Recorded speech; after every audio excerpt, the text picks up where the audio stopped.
어제 함께 기도해 주셔서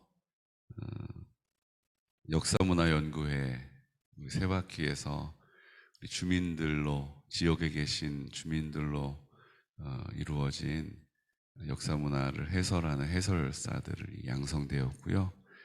그분들이 어제 개곤초등학교 1학년 그리고 2학년 수업을 진행했습니다. 그분들이라 하면 누군지 잘 모르실 테니까 우리 조용희 권사님 어제 개곤초등학교 안에 있는 나무 이름, 풀 이름, 그것들의 유래 이런 것들을 쭉 설명해 주시고 어제 냉이도 캐고 참 정말 땅에서 나는 것들이 정말 생명이 있어요.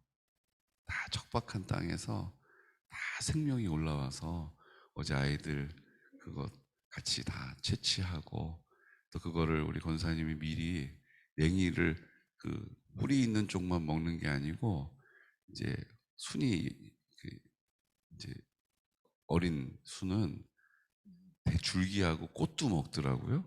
그걸 저도 어제 알게 됐는데 그거를 미리 다 채취를 하셔가지고 다 세척을 하셔가지고 데쳐가지고 그거를 준비를 해 오셨어요. 깨, 참기름 다 준비해 오셔가지고 어제 아이들이 그걸 열심히 이제 채취를 했거든요. 근데 너무 재밌는 거 있죠. 아이들이 생긴 게 다 다른 것처럼 행동도 다 달라요. 어떤 아이는 이쁘다 이쁘다 이렇게 그 냉이꽃 보고 이쁘다 이렇게 하는 친구가 있는가 하면 가가지고 발로 꾹꾹 밟고 다니는 친구가 있고 천차만별이에요. 거기다 그거를 이제 잘 모으면 우리 점심 이따가 먹을 때 그거 맛있게 맛볼 수 있어요. 이렇게 얘기했더니 어떤 친구들은 그거를 그냥 뿌리채 그냥 뽑아가지고 이렇게 한 다발을 만든 친구가 있는가 하면 어떤 친구들은 그 위에 있는 꽃만 이렇게 따가지고 신부들이 드는 부케같이 예쁘게 이렇게 꽃송이를 만든 친구가 있고 그러니까 이게 사람이 정말 다 다양해요. 다 다양해요. 어떤 친구들은 가족들이 한 달 먹을 수 있는 만큼 이만큼 막 엄청 많이 수확한 친구가 있는가 하면 어떤 친구는 그냥 요만큼 수확하고 힘들어 이러는 친구들도 있고 그런데 그 아이들이 다 우리 성결한 다음 세대로 세워질 줄로 믿습니다. 각양각색인 아이들이지만 성령님이 그들 가운데 주인 되시면 성령님의 뜻대로 행하는 하나님의 사람으로 변화될 줄로 믿습니다. 조금 거둬도 많이 거둬도 남거나 부족함이 없게 하시는 분은 우리 하나님 아버지이신 줄로 믿습니다. 그래서 어제 너무너무 즐거운 시간을 보냈어요. 너무 재밌게 다니다 보니까 제가 좀 피곤했는지 눈다락지가 막 나려고 그래요. 여러분들 보기에 조금 거시기 하셔도 넓은 이해를 부탁을 드리겠습니다. 어제 2학년 같은 경우는 자전거 도로를 쭉 걸어가서 또 자전거 도로 주변에 있는 식생을 쭉 구경도 하고 설명을 듣고 어제 풀피리를 불어서 그걸 가지고 연주를 했어요. 아이들이 너무너무 재밌게 연주를 하고 아이들이 너무너무 신나 하더라고요. 여러분 보십시오. 원래는 그 진행하시는 해설사 분께서 풀피리를 만들어서 이렇게 불기로 했는데 아직 물이 안 올랐다는 거예요. 그래서 그거를 할 수가 없겠다고 그래서 그 전날인가 그거 안 하는 걸로 이렇게 결정이 난 거예요. 근데 우리 하나님 참 하시는 일을 보세요. 그 강가에 있는 버드나무들은 아직 물이 안 올라서 그 피리 껍질을 벗겨가지고 줄기 껍질을 벗겨가지고 피리를 불 수가 없다고 하셨는데 그 물이 오른 버드나무 줄기가 어디에 있었는지 아세요? 우리 교회 마당에 있는 거예요. 셀렉스라고 하는 삼색 버드나무인데 그거를 우리 이쪽 주차장 쪽하고 맞은편 쪽하고 갖다 심었거든요. 누가 심었냐면 제가 갖다 심었어요. 그래서 이제 하얀 색깔로 꽃처럼 이파리인데 꽃처럼 이렇게 피어나는 게 이제 보일 텐데 아주 예뻐요. 그 하얀색만 있는 게 아니고요. 뭐죠? 붉은 색깔이 띄어요. 그래서 홍학 있죠. 플라밍고 셀렉스라고 그래요. 분홍 색깔이 딱 띄면서 아주 이쁜. 근데 그게 삼색 버드나무인 거예요. 저는 생각도 못하고 있었는데 조용히 권사님이 목사님 우리 마당에 있잖아요 그러시는 거예요. 그래서 우리 마당이 어디 있어요? 그랬더니 목사님이 갖다 심으셨잖아요. 그게 딱 생각이 나는 거예요. 그래서 어제 권사님하고 학교에 가면서 거길 가서 잘라서 불어보니까 너무 소리가 잘 나는 거예요. 참 얼마나 감사합니까? 어제 그 피리 부는 거 이제 화면에 한번 보여드릴 텐데 주일날 하나님은 모든 것을 미리 아시고 예비하시고 인도하시는 줄로 믿습니다. 갖다 심은 사람은 전혀 생각도 못하고 기억도 못하는데 그것을 유심히 보고 그것이 있다라고 이야기하는 그 한 사람을 예비하시는 줄로 믿습니다. 하나님이 하시는 일이 그래요. 그래서 어제 그냥 자전거 길 갔다가 그냥 뭐 포구, 뭐 나루 뭐 이런 설명만 듣고 끝나지 않고 아이들하고 서로 그 피리를 막 불면서 연주를 하면서 얼마나 즐거운 시간을 보냈는지 몰라요. 거기다가요, 그 냉이를 묻혀가지고 아이들 점심시간에 그거를 먹였지 않습니까? 아이들이 그게 맛있다고요? 또 묻혀달라고. 아이들이 요즘 나물 잘 안 먹잖아요. 근데 그게 그렇게 맛있었나 봐요. 내가 채취한 걸로 먹는다 이렇게 생각을 해서 그런지 더 맛있었나 봐요. 그래서 아이들이 너무너무 맛있게 인기 폭발이었다라는 이야기도 들었습니다. 우리가 하나님의 사랑으로 손 내민 곳 가운데 하나님의 사랑이 온전히 전해지게 하시는 분은 우리 성령 하나님이신 줄로 믿습니다. 그러므로 우리는 그저 그 성령의 충만함을 구하고 그냥 믿음의 걸음을 내걸으면 되는 거예요. 고민하지 않고 성령님이 하신다라는 믿음을 가지고 그 믿음의 자리를 굳게 지킬 수 있는 우리 귀하고 복된 성도들 되시기를 예수 그리스도 이름으로 축복합니다. 지금 그 내용이 오늘 로마서 13장과 14장에 기록되어져 있습니다. 어떤 내용입니까? 권세자들이 있다는 거예요. 우리로 치면은 정치를 하는 분들이죠. 위정자들이 있는데 그 위정자들의 권위에 순복하라라고 말합니다. 그런데 그 위정자들의 권위에 순복해야 될 이유가 어디에 있습니까? 그것은 13장 1절에 있는 거예요. 그들이 강한 사람들이기 때문에 순복하라고 가르치지 않으시고 우리에게 그 다스리는 사람들의 말에 순복해야 하는데 따라야 하는데 그 이유는 바로 1절 말씀 함께 선포할까요? 각 사람은 위에 있는 권세들에게 복종하라. 권세는 하나님으로부터 나지 않음이 없나니 모든 권세는 다 하나님께서 정하신 바라. 아멘. 모든 권세는 다 하나님께서 정하셨다라는 거예요. 하나님이 다 아신다라는 것입니다. 그러니까 우리가 판단할 것이 있어요, 없어요? 없어요. 하나님이 정하신 것이라는 믿음을 가지고 뭐 하는 거예요? 그 권세에게 복종하는 것입니다. 그 순복하는 것의 내용의 안에는 뭐가 있어요? 우리가 세금을 내는 것까지도 있다라는 것을 설명해 주고 계시는 거예요.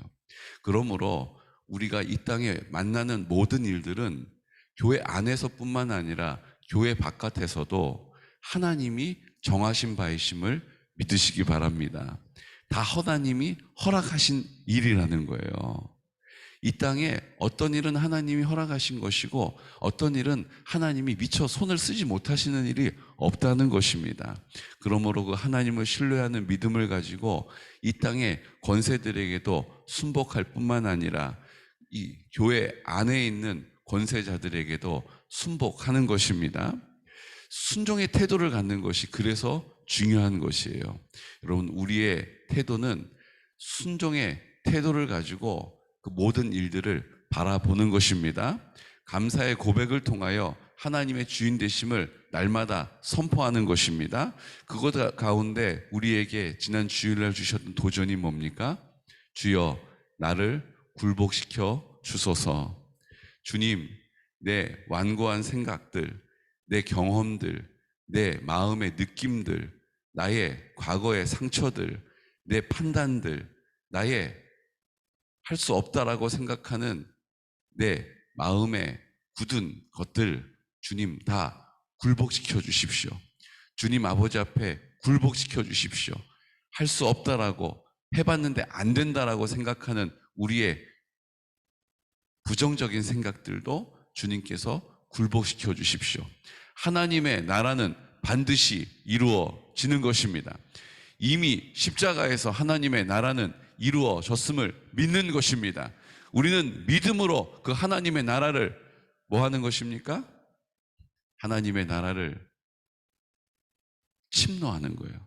하나님의 나라를 입술을 열어 선포함으로 이미 이루어진 하나님을, 하지만 우리의 눈앞에는 아직 이루어지지 않았다라고 보여지는 그 하나님의 나라를 침노함으로 받아 누리는 것입니다. 그래서 우리 안에 필요한 것이 뭐예요? 성령의 충만인 거예요. 우리의 생각으로는 한 번, 두 번은 그렇게 결정할 수 있을지 모르겠어요. 하지만 성령님이 우리 안에 거하시지 않으시면 우리의 생각은 결국 다시 원래 상태로 돌아오게 된다는 거예요. 원래 상태가 뭡니까? 자기를 사랑하는 거예요. 자기 중심적인 거예요. 자기 뜻대로 되기를 바라는 것입니다. 하지만 우리는 하나님을 사랑하고 하나님께서 예수 그리스도 내 마음 가운데 와 계시고 성령님께서 나를 통하여 그 뜻을 이루어 가신다라는 믿음을 붙잡고 있기 때문에 하나님의 사랑이 내 마음 가운데 있고 사랑으로 나를 통하여 그 뜻을 이 땅 가운데 이루어 가시는 줄로 믿습니다. 그러니까 이 우리의 삶의 모습을 통하여서 하나님의 나라가 나를 통하여 선포되고 나를 통하여 인정되고 나를 통하여 회복되는 거예요.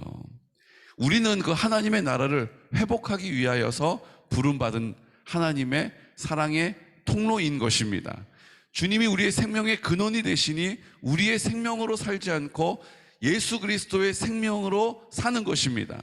이제 우리의 능력으로 살지 않고 내 안에 계시는 예수 그리스도께서 성령으로 열매 맺어 가시는 능력을 우리를 통하여 나타내는 통로가 되는 것입니다. 그러므로 많이 배운 사람이 쓰임 받는 게 아니에요. 더 젊은 사람이 쓰임 받는 게 아니에요. 더 많이 가진 사람이 쓰임 받는 것도 아니에요. 성령으로 충만한 사람이 쓰임 받는 것입니다. 성령으로 충만하기를 구하는 사람을 주님께서 기쁘게 사용하시는 것입니다. 그러므로 우리가 해야 될 일은 무엇입니까? 주여 나를 굴복시켜 주소서. 내 생각에 완고한 것들, 내 경험들, 내 마음의 판단들 다 주님 앞에 굴복하게 하여 주시고 이제 성령의 인도하심을 따르겠습니다. 이제 성령의 인도하심을 믿음으로 순종하겠습니다라고 입을 열어 선포하는 곳마다 하나님의 나라가 임하게 될 줄로 믿습니다. 그래서 성경은 우리에게 뭐라고 설명하세요? 8절 말씀. 피차 사랑의 빛 외에는 아무에게든지 아무 빛도 지지 말라. 남을 사랑하는 자는 율법을 다 이루었느니라. 아멘. 우리의 행위, 율법을 통하여 의에 이른다라고 믿고 있었던 유대인들에게 아니다. 믿음으로 의에 이를 수 있다. 너희들의 그 율법은 하나님의 사랑이 충만하여질 때 이미 이루어진 것이다. 하나님의 사랑이 우리의 마음 가운데 거함을 믿는 사람은 이제 의롭다 인정받은 것이다 라고 다시 한번 가르쳐주고 있는 것이죠. 이것을 우리 9절 말씀 함께 선포할까요? 간음하지 말라, 살인하지 말라, 도둑질하지 말라, 탐내지 말라 한 것과 그 외에 다른 계명이 있을지라도 내 이웃을 내 자신과 같이 사랑하라 하신 그 말씀 가운데에 다 들었느니라. 사랑은 이웃에게 악을 행하지 아니하나니 그러므로 사랑은 율법의 완성이니라. 아멘. 하나님의 사랑이 우리 가운데 거하게 되면 우리가 율법 행위적으로 하지 못하던 일들을 할 수 있게 되고요. 우리가 행위적으로 끊지 못했던 일을 끊게 하시는 것입니다. 그러므로 우리의 어떤 결단이 아니라 성령께서 우리 가운데 충만하실 때 이 모든 일들은 완성된다라는 것이죠. 그러므로 14절 마지막 절 말씀. 오직 주 예수 그리스도로 옷 입고 정욕을 위하여 육신의 일을 도모하지 말라. 아멘. 우리는 자꾸 육신의 일을 도모하고 자기 중심적으로 살게 된다라는 것입니다. 그런데 그 삶을 위하여 힘쓰지 말고 뭘 위해 힘쓰라고요? 하나님의 사랑에 빛 입기 위하여. 주여 나를 굴복시켜 주소서라고 주님 아버지 앞에 입을 열어 선포하는 곳마다 그 정욕을 이기는 믿음의 담대함을 우리 가운데 그 승리를 보게 하실 줄로 믿습니다. 로마 교회 안에도요, 14장 말씀에 보게 되면 공동체 안에 불편한 사람들이 있었어요. 왜냐하면 유대인과 헬라인의 삶의 방식이 다르고요, 생각하는 사고 방식도 달라요.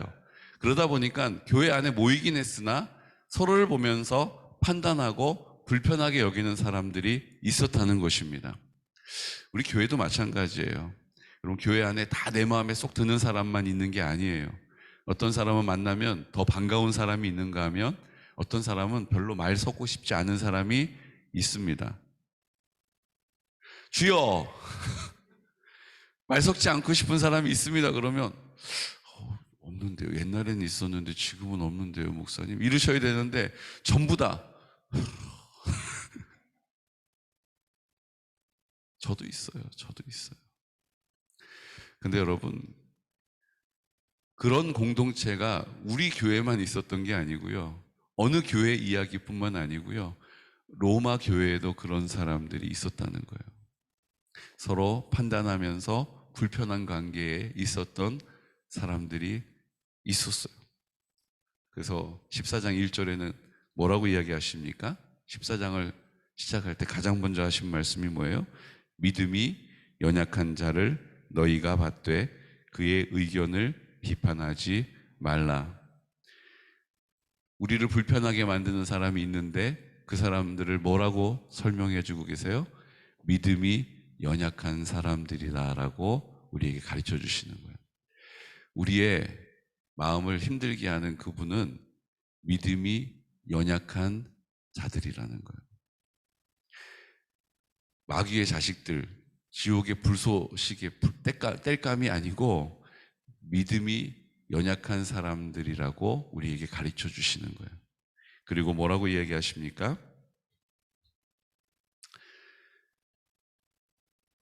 7절 말씀.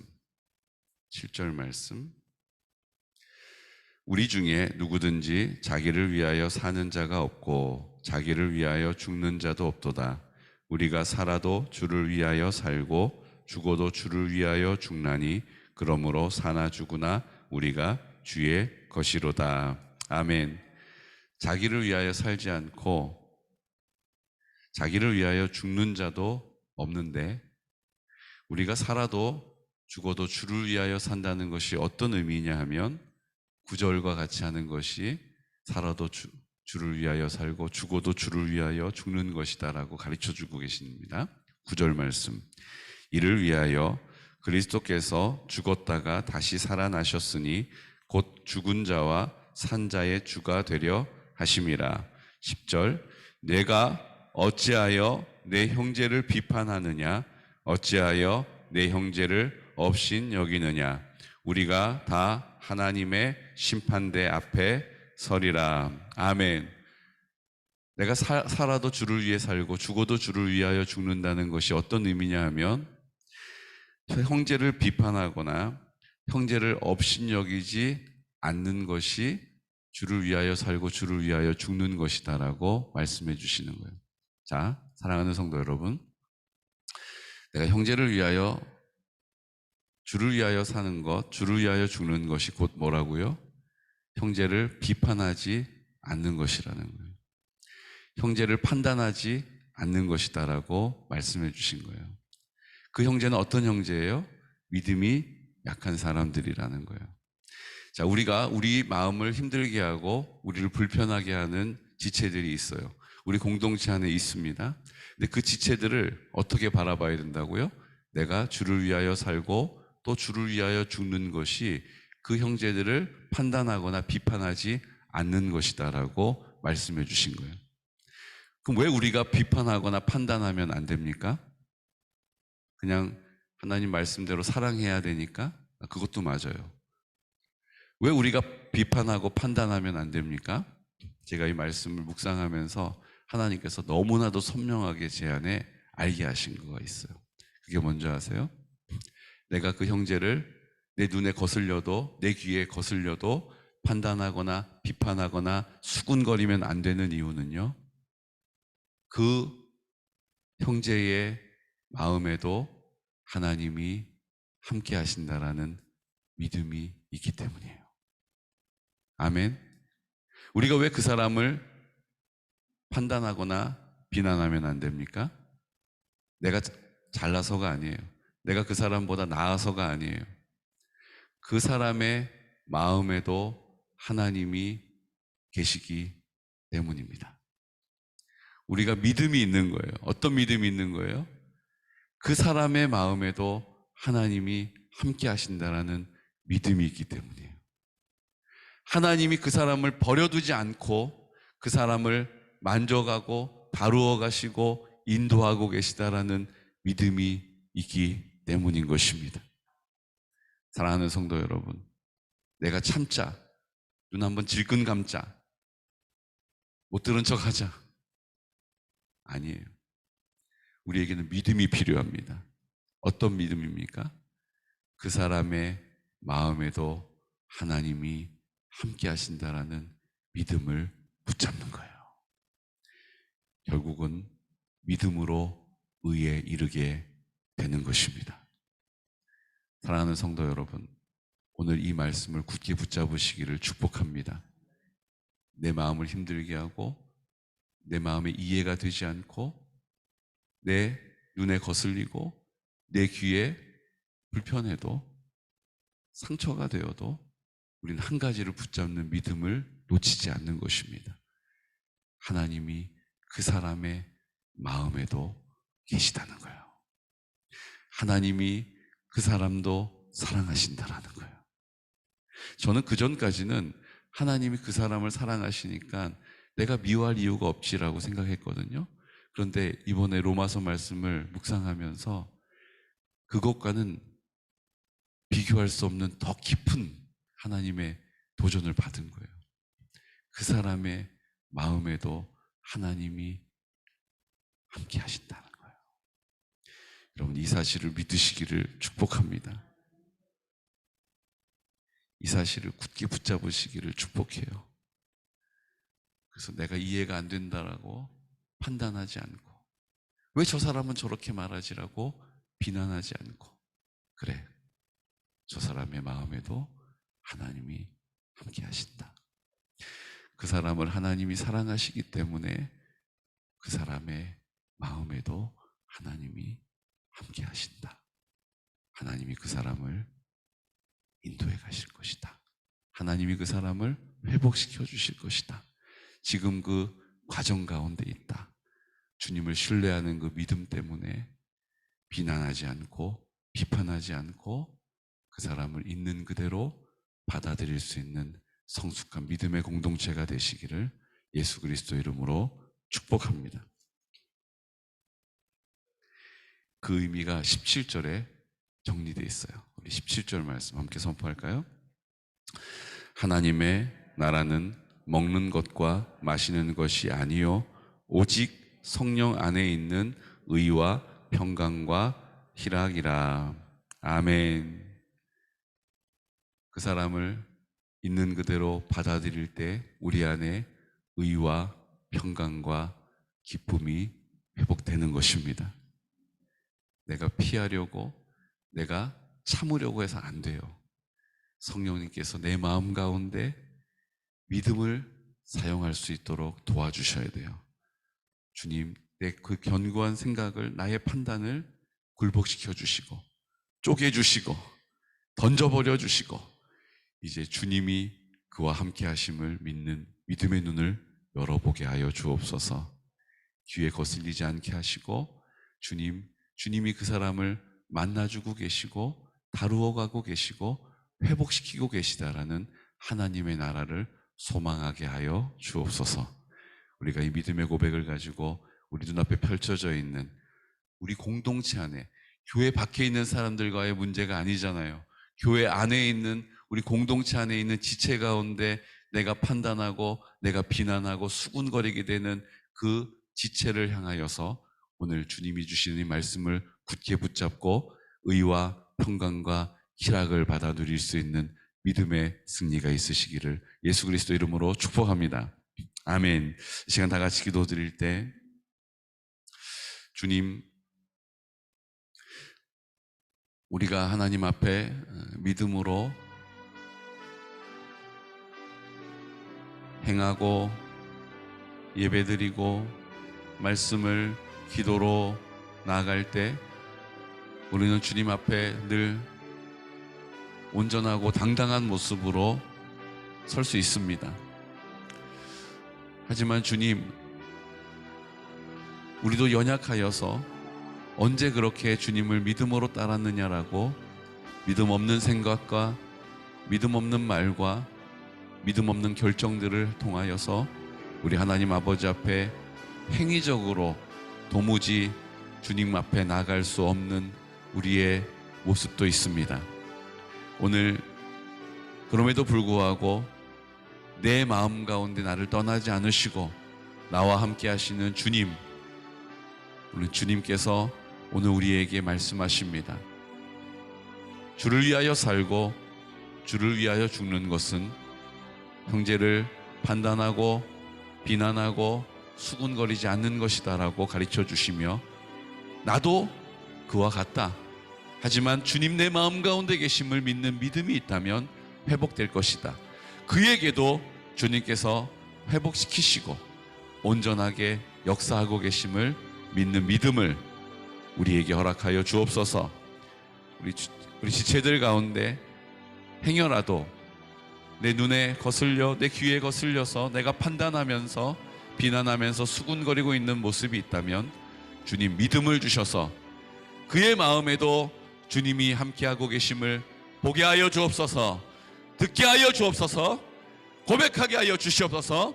이 시간 우리 나사렛 예수 그리스도 이름으로 예수 그리스도의 성령의 충만함을 구하면서 주님, 우리 안에 그 믿음의 고백으로 인하여 의와 평강과 희락을 받아 누리는 우리의 공동체가 되게 하여 주시옵소서라고 이 시간 나사렛 예수 그리스도 이름으로 성령의 충만함을 주시고 주여 나를 굴복시켜 주옵소서라고 선포하면서 기도드리겠습니다. 주여, 주여, 주여.